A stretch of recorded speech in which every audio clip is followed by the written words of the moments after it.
ஒரு கம்யூனிகேஷன் எப்படி இருக்கணும்னா டு த பாயிண்ட் ப்ரிசைஸாக இருக்கணும். யாருக்கு என்ன தேவையோ அதை பேசினோம்னா போதும். எவ்வளோ பெரிய பிஸ்னஸ் டீலாக இருந்தாலும் கிராக் பண்ணிடலாம், பர்சனல் ப்ராப்ளமும் சால்வ் பண்ணிடலாம். இந்த விஷயத்தில் ஆஞ்சநேயர் எனக்கு ஒரு பெரிய இன்ஸ்பிரேஷன். எப்படின்னா, ராவணன் சீதையை இலங்கைக்கு கடத்திட்டு போனாங்க.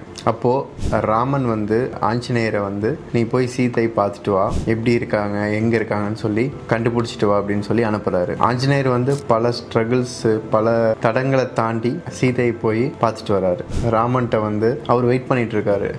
ஆஞ்சநேயர் எப்போ வருவார், என்ன சொல்லுவார், சீதை எப்படி இருக்காங்க, இல்லை இருக்காங்களா உயிரோட, இந்த மாதிரி பல கேள்விகள் ராமர் அவர் மனசில் இருந்துச்சு. ஸோ ஆஞ்சநேயர் வந்ததுக்கப்புறம் அவர் என்ன சொல்ல போகிறாருன்னு எதிர்பார்த்துட்டு இருக்கும்போது பதட்டத்தை புரிஞ்சுக்கிட்டு ஃபஸ்ட்டு ஆஞ்சநேயர் சொன்ன வார்த்தை கண்டேன் சீதை. ஸோ அந்த வார்த்தையிலேயே ராமர் சீதை இருக்கா, உயிரோட தான் இருக்கா, நல்லா இருக்கா அப்படிங்கிறது அவருக்கு மனசில் பதிஞ்சிருச்சு. அதுக்கப்புறம் தான் ஆஞ்சநேயர் மீதி விஷயங்கள்லாம் சொல்ல ஆரம்பித்தார். ஸோ அவர் ஃபஸ்ட்டு சொன்ன விஷயம் கண்டேன் சீதை. யாருக்கு என்ன பதில் வேணும், அவங்களுக்கு என்ன தேவைப்படுதுங்கிறத புரிஞ்சுக்கிட்டு நம்ம கம்யூனிகேட் பண்ணாலே பாதி பிரச்சனை இல்லை, எல்லா பிரச்சனையுமே சுமூகமாக சீக்கிரம் சார்ட் அவுட் ஆயிரும்.